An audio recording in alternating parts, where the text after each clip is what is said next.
Kalimantan, kisah satwa liar yang terancam punah.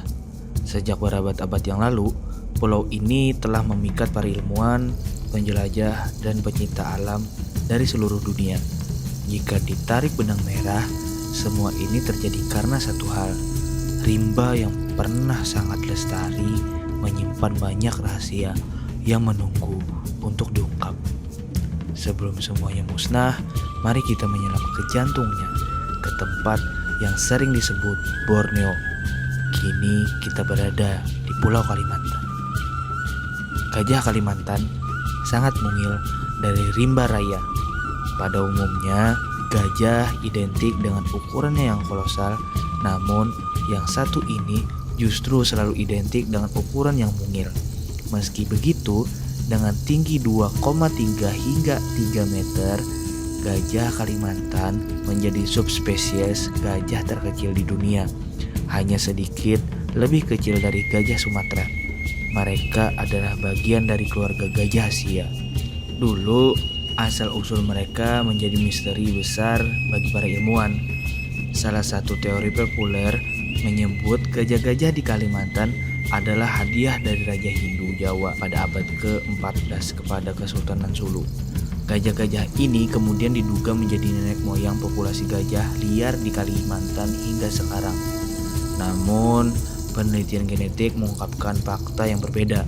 Mereka bukan dibawa oleh manusia, melainkan merupakan populasi asli yang terisolasi di pulau ini setelah tenggelamnya paparan Sunda.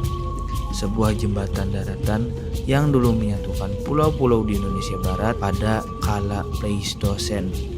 Mereka terpisah secara genetik dari gajah Asia lainnya sekitar 300.000 tahun yang lalu dan berevolusi menjadi subspesies unik dengan ukuran yang lebih kecil, sebagian respons terhadap lingkungan Kalimantan yang unik.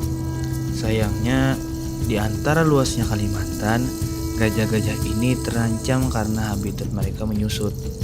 Mereka kini hanya hidup secara alami di wilayah kecil di Sabah, Malaysia. Mereka menghadapi ancaman serius akibat hilangnya habitat, perburuan liar, dan keragaman genetik yang rendah. Konflik dengan manusia meningkat karena konversi hutan menjadi perkebunan kelapa sawit yang memaksa gajah memasuki lahan pertanian. Pembangunan infrastruktur juga mengisolasi populasi mereka dan menghambat reproduksi. Meskipun dilindungi hukum, penegakan yang lemah membuat perburuan liar masih merajalela. Padahal, sebagai hewan besar, gajah memiliki peran vital dalam menjaga kelestarian ekosistem.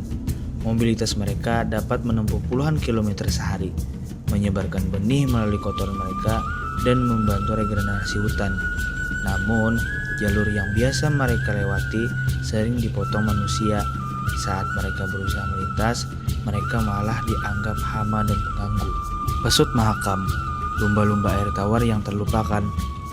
Kalimantan terkenal dengan sungai-sungainya besar, dan yang terbesar adalah Sungai Mahakam. Sejak dulu, sungai ini menjadi pusat peradaban dan kemajuan. Di balik arusnya yang luas, Mahakam menyimpan spesies yang unik. Lumba-lumba umumnya hidup di lautan, tetapi yang satu ini hidup di air tawar Sungai Mahakam. Sering disebut lumba-lumba air tawar. Pesut Mahakam dapat tumbuh hingga lebih dari 2 meter dan berbobot lebih dari 100 kg. Mereka berwarna abu-abu atau kebiruan dengan bagian bawah yang lebih pucat. Sebagai mamalia air, mereka bernapas dengan paru-paru dan melahirkan serta menyusui anaknya. Pesut memiliki dahi yang lebih tinggi dan bulat, tanpa moncong seperti lumba-lumba pada umumnya. Sungai Mahakam yang keruh berwarna coklat merupakan kondisi alami, dan pesut telah beradaptasi sempurna. Mata mereka kecil dan penglihatannya terbatas, tetapi mereka memiliki kemampuan ekolokasi menggunakan gelombang sonar untuk mendeteksi objek di sekitarnya. Meskipun dikenal sebagai pesut Mahakam, mereka juga hidup di perairan dangkal air asin dan air tawar di beberapa wilayah di Teluk Benggala, Sungai Gangga, Mekong, dan Irwadi. Sayangnya, di Sungai Mahakam, tempat mereka paling dikenal, Kondisi mereka sangat mengkhawatirkan. Mereka masuk dalam daftar satwa paling terancam di Indonesia dengan populasi kurang dari 80 ekor. Sungai yang luas ini terasa begitu sempit bagi mereka. Alih fungsi hutan, sedimentasi, polusi kimia, dan sampah plastik memperparah kondisi. Lalu lintas kapal bermesin besar menyebabkan polusi suara yang mengganggu sistem navigasi sonar pesut, membuat mereka rawan tertabrak. Selain itu, belitan jaring nelayan dan penggunaan alat tangkap yang tidak ramah lingkungan menjadi ancaman nyata. Orang utan, kera besar sang penjaga hutan. Setelah dari sungai, mari menepi ke hutan untuk menjumpai ikon lain dari Kalimantan. Sebagai kera besar yang paling suka hidup di pohon, orang utan adalah satwa paling khas, paling dikenal, dan paling ikonik dari Kalimantan. Mereka menghabiskan waktu mereka di atas pepohonan, mencari makan, bermain, dan membuat sarang. Meskipun dulu habitatnya sangat luas, kini hanya 2 pulau yang menjadi rumah bagi orang utan. Satu-satunya kera besar asli dari Asia, Sumatera, dan Kalimantan. Awalnya dianggap subspesies, penelitian genetik membuktikan ketiganya layak disebut spesies terpisah. Dibandingkan kerabatnya di Sumatera, orang utan Kalimantan berukuran lebih besar, menempati posisi kera terbesar setelah gorila. Jantan dominan memiliki bantalan pipi besar yang disebut plensa, yang bisa mengeluarkan suara khas. Orang utan Kalimantan juga memiliki rambut lebih gelap dan lebih sering turun ke tanah karena ketiadaan predator besar seperti harimau.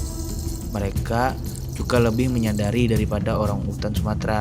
Sebagai omnivora, mereka tidak hanya makan buah seperti pisang, tetapi juga daun, kulit pohon, madu, serangga, dan telur burung. Uniknya, mereka juga sengaja memakan tanah dan batu kecil, sebuah perilaku yang dikenal sebagai geopagi, untuk mendapatkan mineral yang tidak ada dalam makanannya.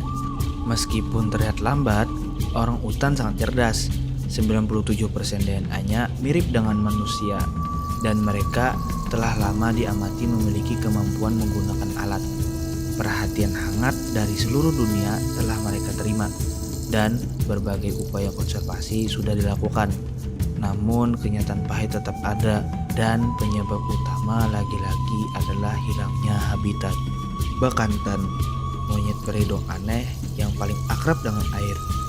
Kita masih di dunia arboreal untuk bertemu primata berhidung aneh yang juga khas dari Kalimantan.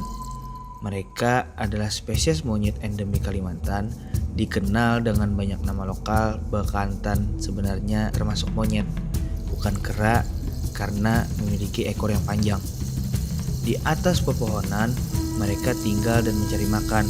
Makanan favoritnya adalah dedaunan, terutama daun muda yang kaya nutrisi.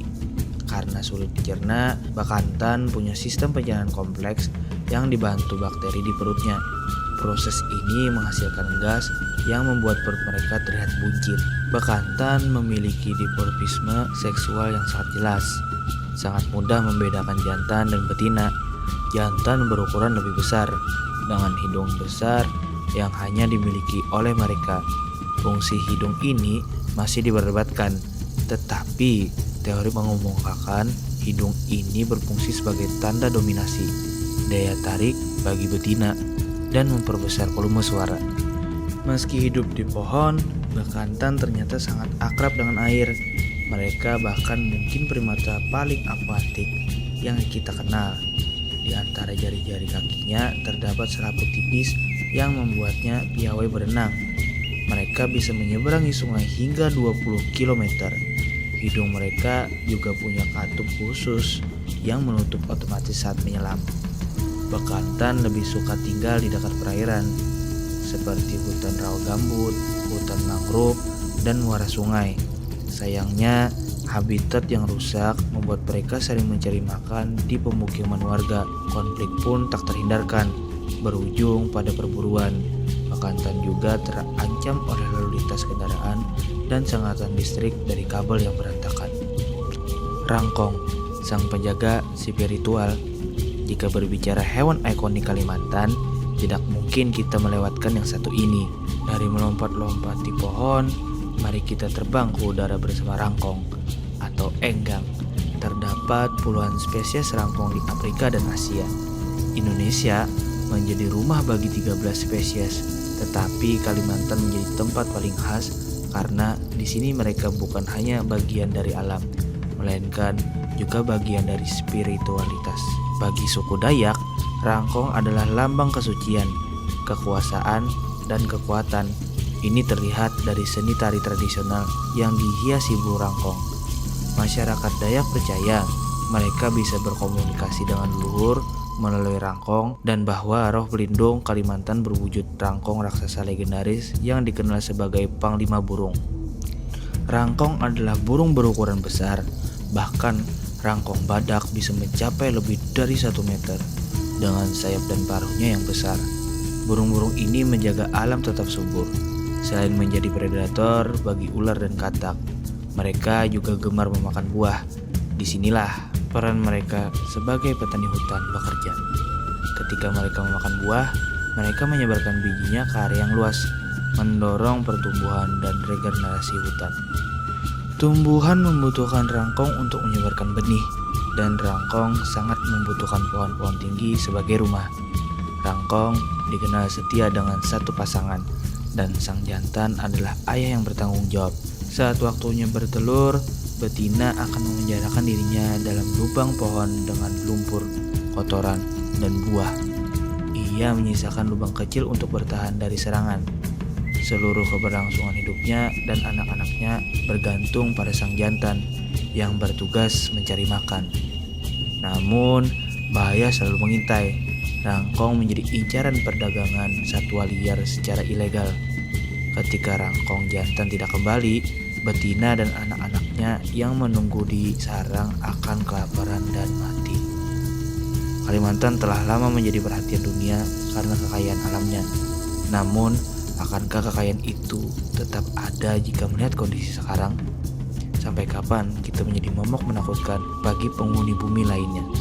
Sampai kapan kita akan menjadikan Kalimantan hanya sebagai kenangan manis? Terima kasih telah menonton video ini sampai habis.